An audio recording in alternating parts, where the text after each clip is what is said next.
Vous avez fait une déclaration, Isabelle Autissier, qui m'a vraiment frappée parce que vous l'avez dit avec votre franchise habituelle et je trouve qu'elle est très signifiante. Voilà, d'une manière très pragmatique. Un jour, vous avez déclaré « Ceux qui répètent que la planète est en danger n'ont pas bien cerné le problème, car c'est nous qui sommes en danger. La planète, elle s'en fout. Elle s'en fout complètement. Elle deviendra brûlante, peut-être, ou bien glacée, mais elle continuera de tourner, la planète. Elle survivra. Autrement, mais elle survivra. Sans nous. Parce que nous, on sera morts.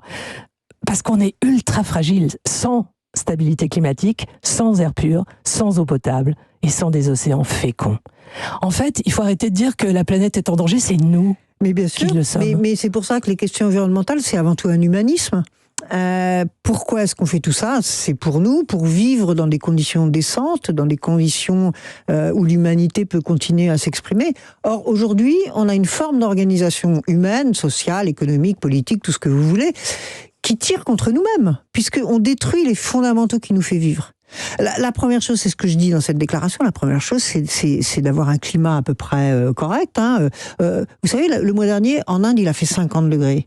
À 55 degrés, les protéines coagulent, les hommes coagulent à 55 degrés. Donc, qu'est-ce qu'ils vont faire, les hommes? Ils vont partir, ils vont pas se laisser griller sur place. Donc, vous voyez, on frôle les limites, là, quand même, de la survie de l'espèce. Voilà. Moi, trop de démographie aussi. Alors, la démographie, c'est, vous savez, 10% aujourd'hui des habitants de la planète produisent 50% des gaz à effet de serre.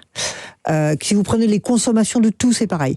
Donc, je pense qu'il faut aussi rééquilibrer. Nous, on est dans de la surconsommation, dans de l'excès, on gaspille, on commande 10 trucs pour en jeter 9, enfin voilà, on fait n'importe quoi. Nous, il faut qu'on se calme. On peut très bien, extrêmement bien vivre, et c'est pas de l'écologie punitive, je hais ce mot. Ce qui est punitif, c'est de pas faire d'écologie. Exactement. Et c'est punitif pour les hommes. Mais alors, je pose la question qui fâche. Aujourd'hui, les partis écologistes sont confisqués par l'extrême gauche. Ils s'allient à la France Insoumise, au Parti communiste. Comment voter pour un écologiste quand on est, par exemple, tout bêtement au centre ? Après, oui, ça c'est la configuration politique en France. Mais si par exemple on veut pas voter pour un écolo, ce que je peux tout à fait comprendre. Non, mais si on veut voter, au contraire, voilà, pour un écolo, à ce moment-là, il faut. Il n'y a pas d'écologie apolitique. Les fondements de l'écologie le sont, puisque les fondements de l'écologie, c'est de la science. Certes, mais alors pourquoi est-elle confisquée par les elle est confisquée extrêmes parce que les autres ne s'en sont pas occupés.